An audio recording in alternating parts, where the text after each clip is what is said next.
गुस्से से बेचैन नव्या अपनी भारी सूटकेस को घसीटते हुए सिक्योरिटी गार्ड की तरफ ऐसे देख रही थी मानो उसे कच्चा चबा जाएगी। उसके कई बार बोलने पर भी सिक्योरिटी गार्ड उसे सोसाइटी में जाने ही नहीं दे रहा था।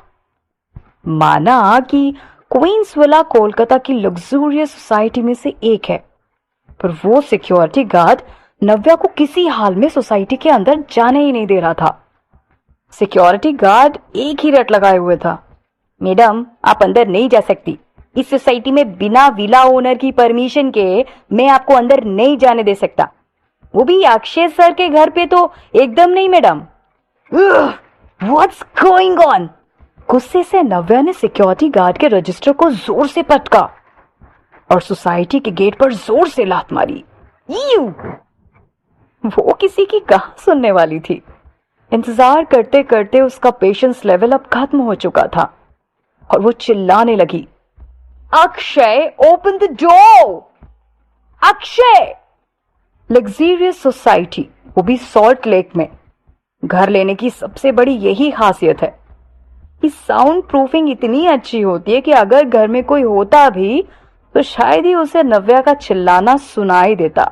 आखिरकार गुस्से से लाल पीली हो रही नव्या सोच में पड़ गई कि लड़का घर पर है भी या फिर नहीं।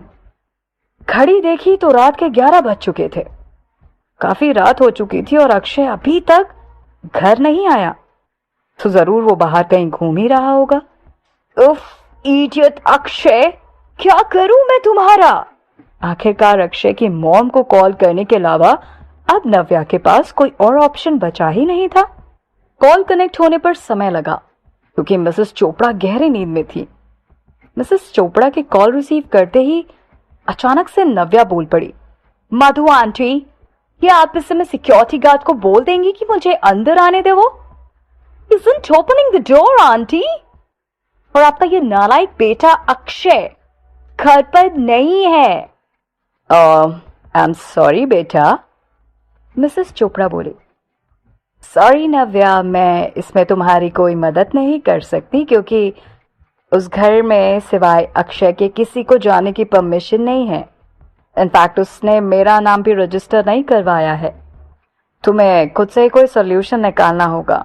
तुम उसे कॉल क्यों नहीं कर लेती हो और उससे बोलो कि वो जल्दी घर पर आए और तुम्हें अंदर ले जाए। मिसेस चोपड़ा की बात सुनकर उसे बहुत अजीब लगा, पर बिना ज्यादा सोचे समझे उसने कहा, ओके देन गुड नाइट मधु आंटी, और ये कहकर उसने फोन कट कर दिया। नव्या और अक्षय काफी समय से एक दूसरे से नहीं मिले थे। उसने अक्षय को कॉल कर दिया, बट वो बहुत कंफ्यूज थी कि वो उसकी आवाज पहचानेगा या फिर नहीं। काफी देर तक रिंग जाने के बाद कॉल कनेक्ट हुआ। छत से नव्या ने अपने डोमिनेटिंग नेचर में बोला, अक्षय कहाँ हो तुम? I am back to Kolkata और मैं तुम्हारी सोसाइटी के बाहर खड़ी हूं। जल्दी से जल्दी घर आओ, मुझे अंदर ले चलो राइट नाउ। अभी अक्षय थोड़ा बिजी है, प्लीज कॉल बैक लेटर, बोलकर किसी ने कॉल काट दिया। हालांकि आवाज अक्षय की नहीं थी, किसी अनजान आदमी की थी। नव्या गुस्से में पहले तो फोन देखती रही, ये सोचकर कि इसकी इतनी हिम्मत कि उसने मेरा फोन काट दिया।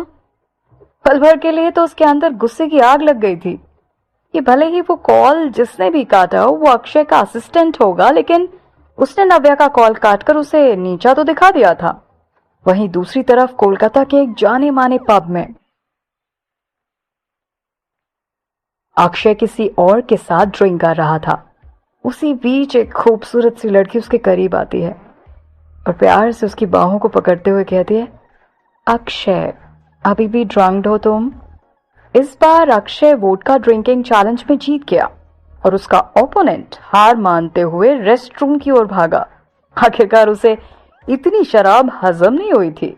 भले अक्षय नशे में था, पर सोफे पर सिर ऊपर किए मदहोश हो गया था।